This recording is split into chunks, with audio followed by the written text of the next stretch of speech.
September the 17th. On this day we keep the memory of the holy martyrs Pistis, Elpis, Agape, and their mother Sofia. These holy martyrs dwelled in Italy in the reign of Adrian, at the very beginning of the 2nd century.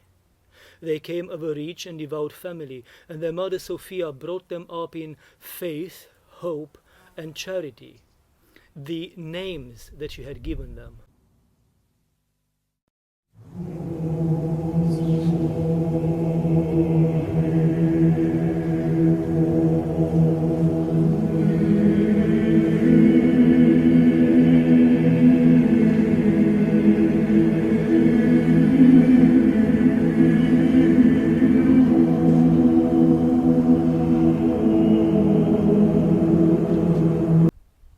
Word of their admirable manner of life reached the emperor, who, hearing they were in Rome, sent soldiers to bring them before him.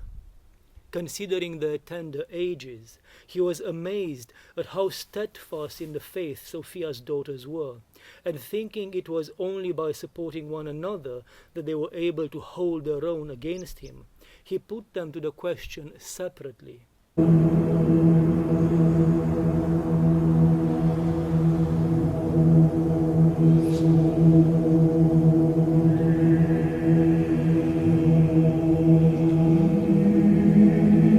My name is Robert Sepper. I'm a formerly educated anthropologist and now author, and I'd like to invite you to explore some fascinating mysteries with me, which for the most part have eluded any serious consideration in mainstream academia.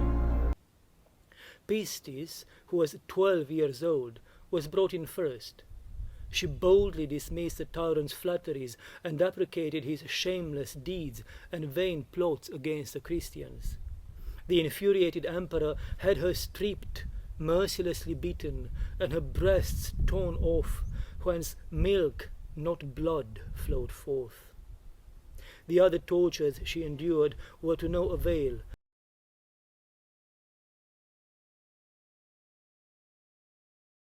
So it was presumed that they had migrated from somewhere in Europe. However, that theory has been abandoned with the current understanding of genetics. Scientists now accept the genetic evidence that concludes Berbers are an indigenous people, which they believe are descended from native Upper Paleolithic Cro-Magnon types, going straight back into the Pleistocene or Ice Age.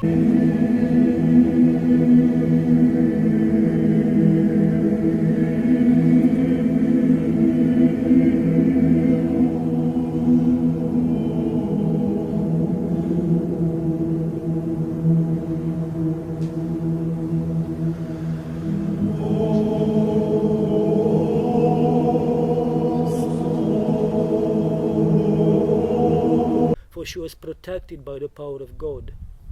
When at last they came to strike off her head, Sophia encouraged her to accept with joy the death that would unite her to Christ. Elpis, who was 10 years old, was brought in next. Confessing Christ as steadfastly as her sister, she was beaten and cast into a raging furnace. This should make it easier to understand why the oldest remains found in Egypt, nicknamed Ginger, and currently on display in the British Museum, has naturally red hair. This is pre-dynastic, which means before the pharaohs and before the accepted dating of the pyramids. I can go on for quite some time about blonde and red-headed mummies and blue-eyed statues. But its fire went out on touching her, in whom love of God burned with a fiercer flame than material fire. After many other tortures, she too died by the sword, giving thanks to God.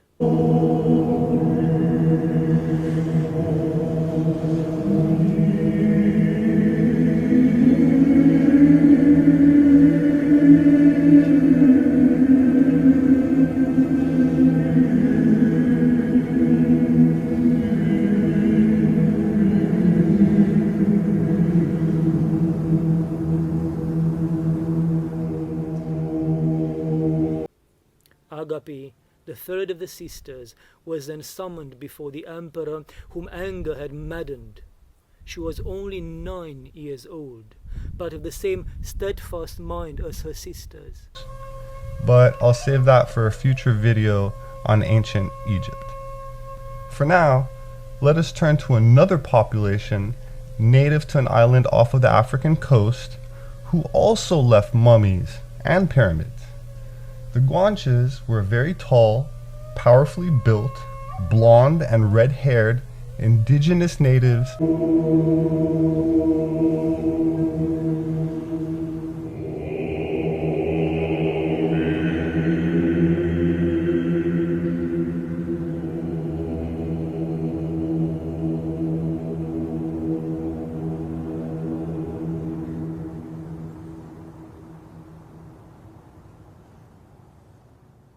To date, there is still no evidence that the Guanches had any knowledge of maritime technology, which begs the question, how did they get there?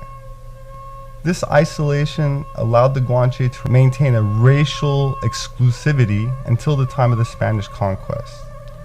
According to the Encyclopedia Britannica, 11th edition, concerning the ethnic origins and racial identity of the Canary Island Guanches, and I quote, "The Guanches are thought to have been of Cro-Magnon origin,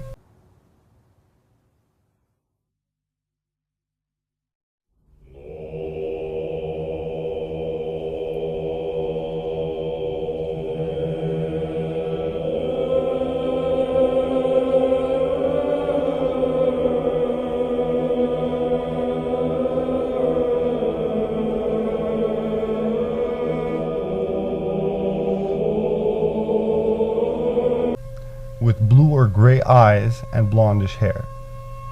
Madame Blavatsky, foundress of the Theosophical Society, points out that the genetic relations between these three populations, well over 100 years before our modern understanding of DNA,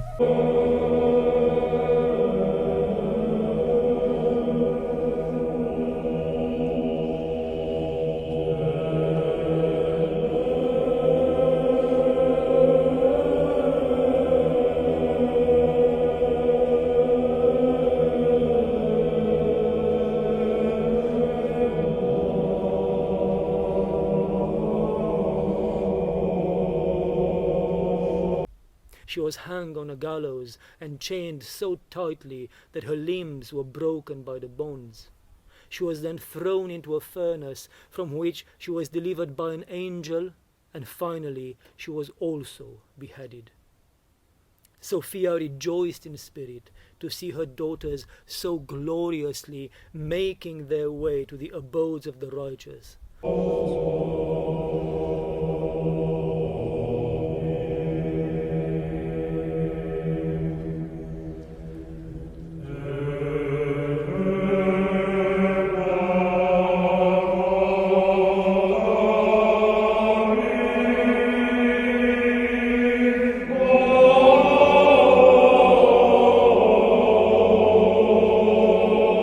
Overwhelmed by earthly sorrow, she gave back her soul to God a few days later at their tomb.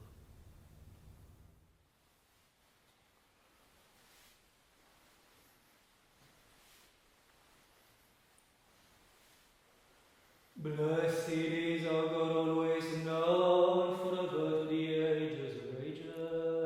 Amen.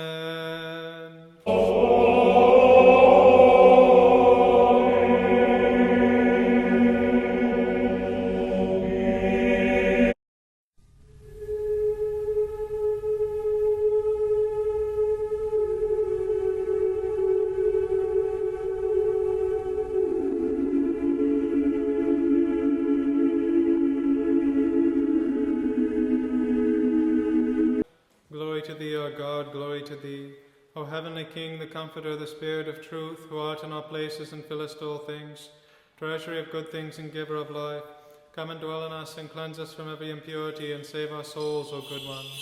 Holy God, holy mighty, holy immortal, have mercy on us. Holy God, holy mighty, holy immortal, have mercy on us. Holy God, holy mighty, holy immortal, have mercy on us.